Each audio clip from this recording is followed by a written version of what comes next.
Bismillahirrahmanirrahim. Assalamu alaikum. Students, in this lecture, we shall continue the reading of unit number 6. Trying is better than crying. Page number 36. In this part, we shall read about the life history of Sohail Abbas, a young hockey player who earned a fame of leading scorer by his untiring effort and continued struggle. Now, to find out the detailed achievements of Sohail Abbas, we start reading. The leading scorer, paragraph number 4. Sohail Abbas, born on 9 June 1975 in Karachi, hailed from a sporting family.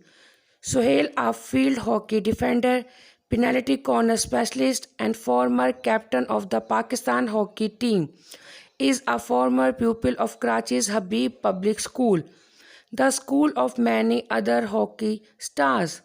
Paragraph number 5. As a young hockey player, his potential was not realized for quite some time. He had difficulty making an impact on the professional hockey leagues from 1995 to 98. But he worked hard to prove himself.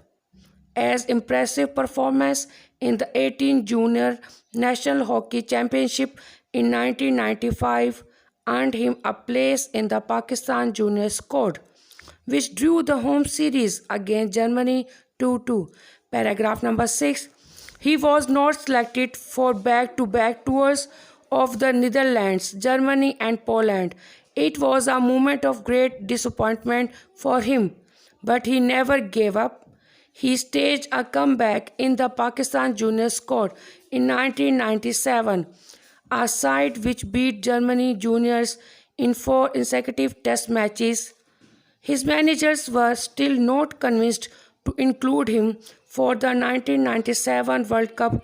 4 months later, he was dropped from the Pakistan Junior squad. Paragraph number 7. Sohail was struck 20 goals in 1998, was in terrific form in 1999 when Pakistan won the Azlan Shah Cup for the first time and got silver in the Asia Cup. He was the leading scorer in the Pakistan-India series, 10 goals, 9th Azlan Shah Cup, 12 goals, and 5th Asia Cup, 16 goals. Clear beta? Thank you so much. Allah Hafiz.